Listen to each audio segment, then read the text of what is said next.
I know most people say pray for Haiti, pray for different countries that go through catastrophical changes, But let's pray for boxing. We must make boxing great again. And hello, I'm CJ Goodfellow with the Boxing Clinic.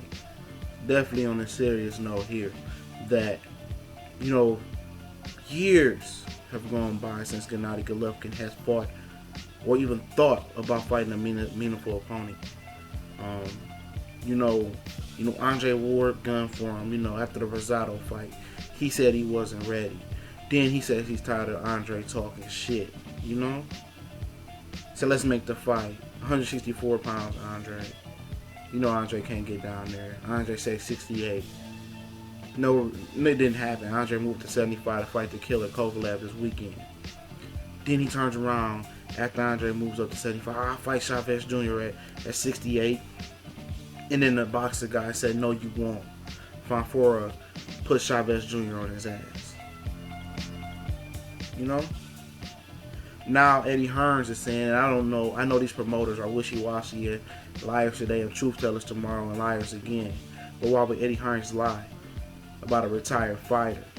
That Gennady Golovkin's team and Tom Leffler, who's more full of shit than the sewage department in New York. He says that, Golovkin wants to fight Carl Froch at any weight that Froch picked, which is 170 pounds that Carl Froch picked. He said they're willing to do the fight right now. Where was this ambition when Carl Froch, was active and said 170? You said no, 168. When Ward said 168, you said no. But the positive thing that can come out is he moved up to 70. Maybe that's a notch closer to him fighting maybe a Donna Stevenson at 70, 75. Maybe that's a notch closer to him fighting a Kovalev War winner. But knowing Gennady Golovkin pussy ways and K2 and Abel Sanchez bitch ways, excuse my language, they probably move back down to 160. I wouldn't have a problem to move down to 68 to get a title or fighting the Gil Badu Jack winner.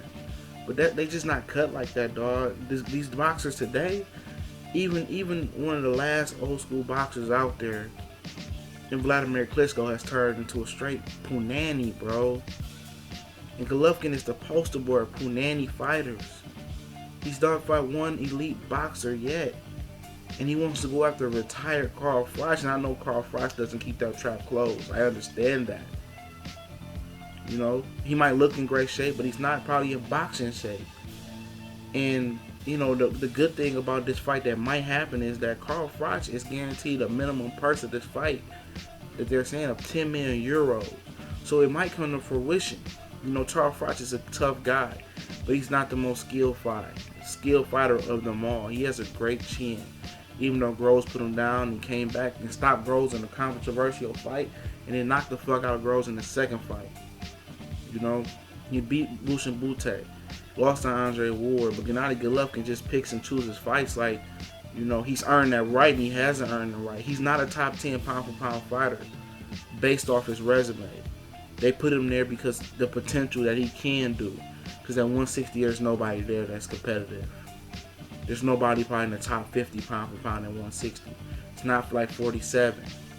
It's not like the smaller weight classes, 126, 130. It's not even like middleweight, super middleweight, which is a little watered down. But you got the Gil, Jack at the top of that fight with two elite fighters. At least they have dance partner. At 160 he has no dance partner. That's good. But, if Froch takes the fight, he takes the fight. You can't stop a man from feeding his family with 10 million euros. I'm interested in it, but let Carl get a tune-up. I'm gone.